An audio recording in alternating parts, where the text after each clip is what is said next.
Hi there, Zam here for NerdTube. This is my spoiler review of Mission Impossible 7.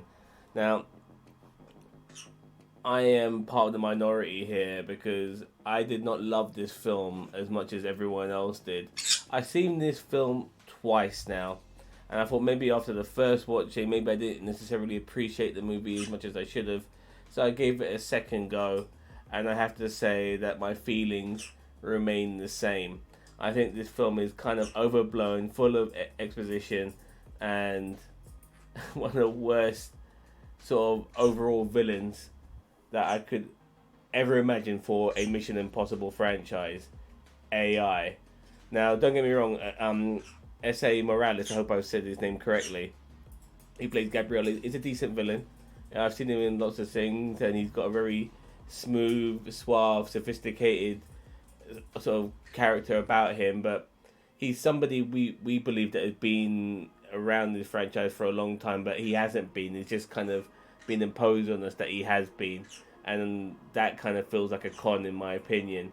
But the AI itself, the entity, how bizarre is that? Now I know a lot of people are justifying that this villain is a credible villain in today's age because we have AI running so many things. Excuse the bird, by the way. But this is very different. This is more Skynet than ChatGPT, if you know what I mean. This is an entity that is self-aware and for some reason has got a very low-key type of personality to it, being very mischievous and having some sort of plan that probably will be revealed in the second part. But initially, it's more on self-preservation, trying to get this key that could actually destroy it. And there's only one man who's willing to destroy it, and that's our boy Ethan Hunt. And along the way, we do see, some of the regular players in this. We do see Ving Rhames' character of Luther, and we see Pegg's character of Benji coming back. It's always good to see those guys come back. Rebecca Ferguson, she's back as well, and Haley Atwell's in this too. Now I don't know what it is about Tom Cruise, but he has a real thing for buxom brunettes, and Haley Atwell is definitely a buxom brunette, just like the predecessors in this particular franchise. And he also likes his pretty women too, because Vanessa Kirby is also back as well as Alana, this sort of like a gangster lady who deals with arms and stuff like that.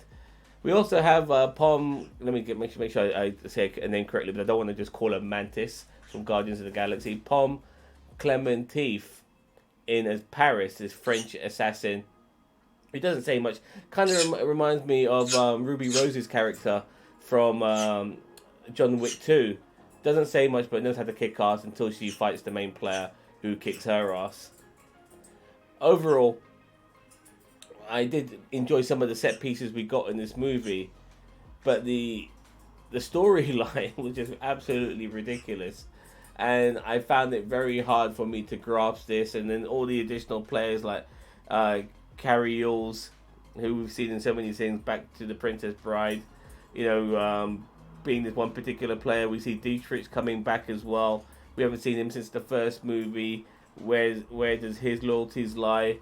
We see the actor Shea Wigham, who many people will remember him from being in Boardwalk Empire.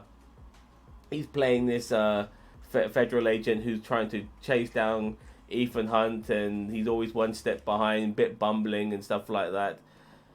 There's a lot of tropes in this, and there is a lot of callbacks to some of the previous movies regarding set pieces, and obviously we do see Tom Cruise running everywhere.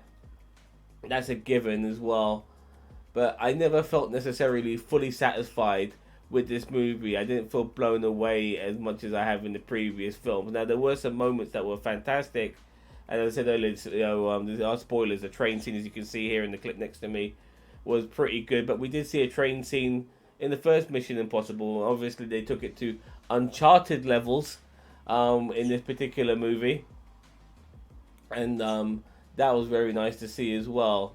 And it's always good to see Tom Cruise doing some stunts. I mean, I'm sure he's not capable of doing as many stunts as he once was because he's a lot older now. But the guy is in phenomenal shape for a man in his 60s, and it's always good to marvel that and see what he's willing to put himself through. I just wish I enjoyed this film as much as everyone else did. I thought the plot was just overly blown out. I thought the antagonists were very bizarre, like AI. I just can't get my head over that. At times, my interest waned. I wasn't following the story as much. I should be kind of gripped in everything, but it wasn't just. It just wasn't holding on to my attention as much as it should do, and I wish I could be in the same position as everybody else who loved this movie, because unfortunately I don't. I just think the film is just okay compared to the previous ones. I think the pacing of the previous movies was far better. This film, I thought the pacing, had a lot to left to desire, so to speak, because I wasn't focusing on the film all the time. I was on my phone a couple of times. It's not a good thing, is it, to be on your phone when a Mission Impossible movie is out? I did like the characters. I think Hayley Atwell is a great introduction, but she kind of felt like she was just replacing her predecessor, Rebecca Ferguson. Kill off one character, bring in a new character. She's going to be part of IMF now as well. What can I say? It's an okay film, but it's not as good as some of the previous Mission Impossibles, that's for sure.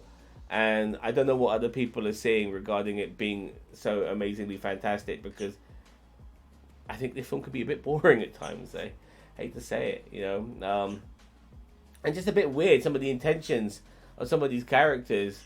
The character of Paris, like, she doesn't get killed by Ethan Hunt when he has an opportunity to kill her, and all of a sudden Gabrielle initially thinks that he'll betray her, and it just, all of that just felt a bit weird.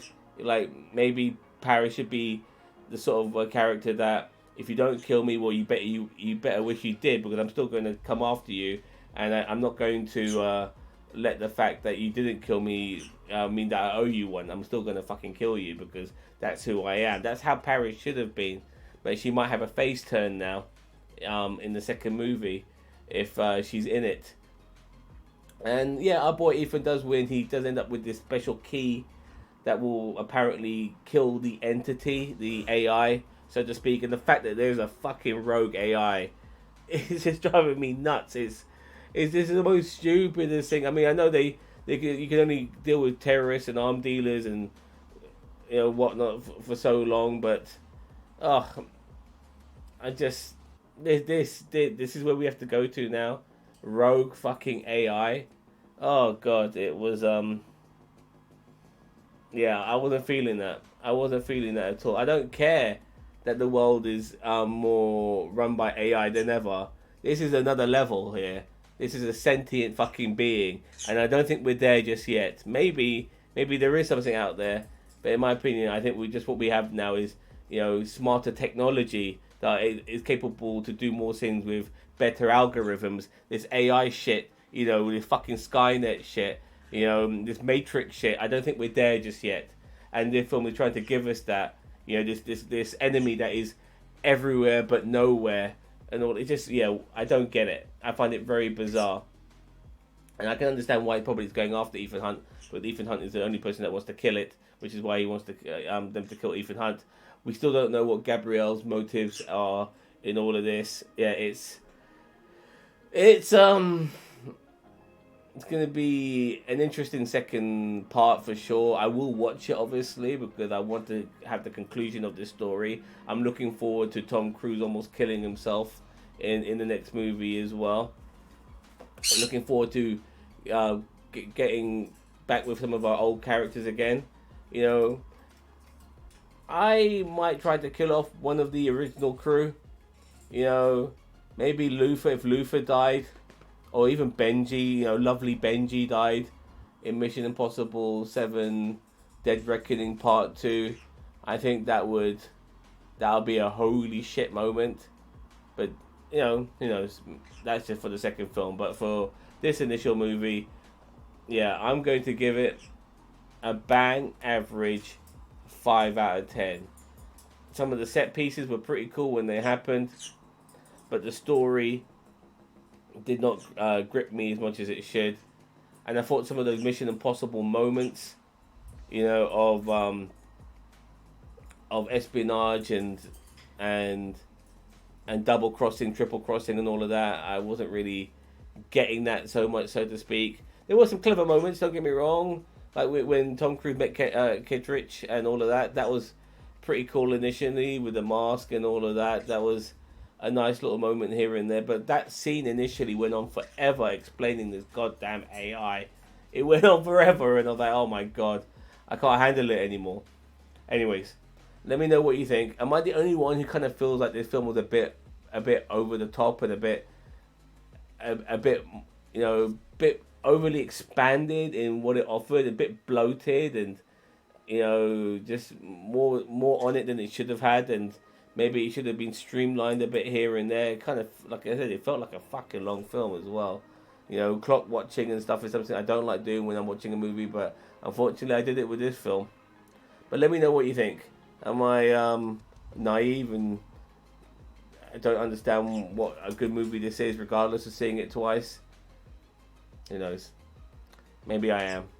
Don't forget to like, share, subscribe to NerdTube, the greatest YouTube channel you never heard of. Take care. Bye-bye.